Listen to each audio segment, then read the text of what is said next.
लोग इंतज़ार तभी करते हैं जब उन्हें कोई बेहतरीन मिल जाता है या फिर वो स्वयं किसी बेहतर की तलाश में होते हैं।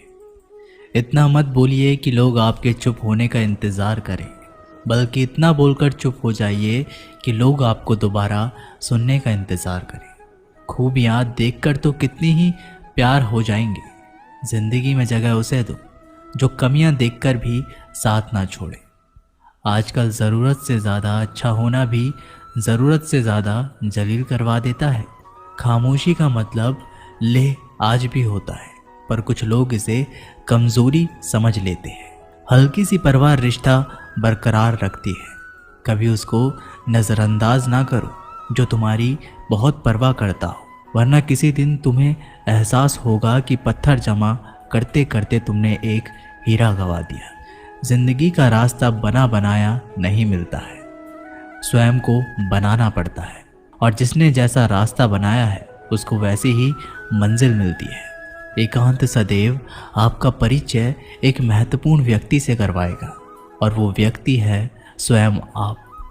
जब मन दुखी हो तो अपने मन से पूछना कितना और कब तक दुखी होना है।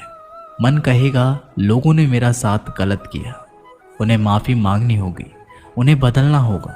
वो शायद कभी ना हो, क्योंकि उन्हें नहीं लगता उन्होंने कुछ गलत किया है। दुख लोगों के व्यवहार से नहीं, अपनी सोच से है। सोच बदलिए, दुख खत्म हो जाएगा। तारीफों के पुल के नीचे मतलब की नदी बहती है। कोई आदमी चाहे लाख चीज़ें जान ले, चाहे वह पूरे जगत को जान ले, लेकिन अगर वह स्वयं को नहीं जानता तो वह अज्ञानी है। अगर कोई आपको ठुकरा दे तो बुरा मत मानना, क्योंकि वे वास्तव में आपकी कीमत नहीं जानते। मेहनत वो सुनहरी चाबी है जो बंद भविष्य के दरवाजे भी खोल देती है। शब्द सोच दुनिया बढ़ा देते हैं, क्योंकि कभी हम समझ नहीं पाते और कभी समझा नहीं पाते। जो रिश्ता हमें रुला दे उससे गहरा कोई रिश्ता नहीं, और जो रिश्ता हमें रोता हुआ छोड़ दे उससे कमज़ोर कोई रिश्ता नहीं। अतीत पर मत रो, वह जा चुका है। भविष्य के बारे में तनाव मत लो, वह अभी आया नहीं। वर्तमान में जियो और इसे खूबसूरत बनाओ। हमेशा शांत रहे, इससे आपके जीवन में खुद को बहुत मजबूत पाएंगे, क्योंकि लोहा ठंडा होने पर भी मजबूत होता है, और गर्म होने पर तो उसे किसी भी आकार में ढाला जा सकता है। किसी विपत्ति के समय आपको ये 7 गुण बचाएंगे: आपका ज्ञान, आपकी विनम्रता, आपकी बुद्धि, आपके भीतर का साहस, आपके अच्छे कर्म, सच बोलने की आदत और ईश्वर में विश्वास। आत्मा हमेशा जानती है कि सही क्या है और गलत क्या है, लेकिन मनुष्य के सामने चुनौती तो मन को समझने की होती है। मुश्किल समय में व्यक्ति अकेला हो जाता है, लेकिन मुश्किलों की वजह से वही व्यक्ति मजबूत बन जाता है। जो आपको सम्मान दे उसी को सम्मान दीजिए। हैसियत देखकर सर झुकाना कायरता का लक्षण है। हम सारा जीवन धन कमाने के लिए मेहनत करते हैं। धन हमें सामान देते हैं, हमें आराम देता है। अगर सामान के साथ सम्मान भी कमाना है, खुशी, सेहत और प्यारे रिश्ते भी बनाने हैं, तो धन से ज़्यादा दुआएं कमाने होंगी। एक बात हमेशा याद रखना, जो धन कमाते हैं वह ज़रूरी नहीं दुआएं भी कमाते हैं। जो दुआएं कमाते हैं वह क्षमता से ज़्यादा धन कमाएंगे। दूसरों से सहारा लेने पर व्यक्ति का खुद का अस्तित्व खत्म हो जाता है। जिस प्रकार सूर्योदय होने पर चंद्रमा अपनी चमक को खो देता है, वैसे ही महान वही है जो अपने बल पर खड़ा हो।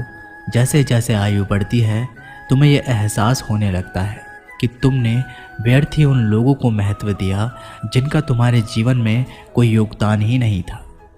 चोरी, चुगली और झूठ, ये 3 बातें इंसान के चरित्र को बर्बाद कर देती है। अगर जीवन में सच्चाई जाननी है तो सबसे पहले खुद को निरपेक्ष करना पड़ेगा। अपने सारे नकाब उतारने पड़ेंगे, अपनी सारी मान्यताएं, धारणाएं छोड़नी पड़ेगी, तभी सच जानने के योग्य बन पाओगे।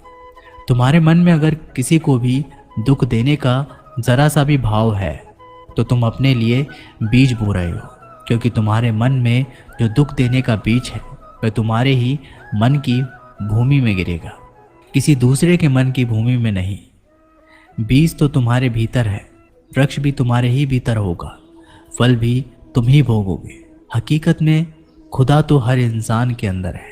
खुद में उतर कर देख कितना आनंदमय मंजर है। कुछ खोने वाले ही कुछ पाने की कद्र करते हैं। जब सुखी हो तो कृष्णा को मत भूलना, और जब दुखी हो तो कृष्णा पर विश्वास रखना। किसी की फितरत देखनी हो तो उसे आज़ादी दो, किसी की सोच परखनी हो तो उस पर विश्वास करो। अगर आप दुख पर ध्यान देंगे तो हमेशा दुखी रहेंगे, और सुख पर ध्यान देंगे तो हमेशा सुखी रहेंगे। आप जिस पर ध्यान देंगे वो चीज़ सक्रिय हो जाएगी, आपके जीवन में तुरंत प्रवेश करना शुरू कर देगी। यही कुदरत का नियम है। अर्जुन ने केवल एक निर्णय किया, और मुझे केवल श्री कृष्ण चाहिए। बाकी सारे निर्णय कृष्ण ने कर दिए। आप भी केवल एक निर्णय करिए, और वो चाहे जो भी हो, श्री कृष्ण को ही चुनिए, और फिर अपने सारे निर्णय कृष्ण पर छोड़ दीजिए। किसी को कुछ कहने से पहले एक बार ये ज़रूर सोच लेना कि अगर वही शब्द कोई आपसे कहे तो आपको कैसा महसूस होगा। दुनिया बस अपने स्वार्थ की मीत है, बस उतना ही याद रखती है जितना कि उसका स्वार्थ चाहता है। क्यों चिंता करते हो? अगर लोग तुम्हें नहीं समझते, वास्तव में तो तुम्हें चिंता तब करनी चाहिए जब तुम स्वयं को नहीं समझ पाते। हम जो भी काम करते हैं, फिर चाहे वो सही हो या गलत, उसका असर किसी न किसी तरह हमारी ज़िंदगी पर पड़ता है। हमारे कर्मों का जो असर हमारी ज़िंदगी पर पड़ता है, उसे ही हम कर्मों का फल कहते हैं। जिसके पीछे तुम भाग रहे हो, 2 दिन दूर रहकर देख लो। बात करना तो दूर, वो तुम्हें याद भी नहीं करेगा।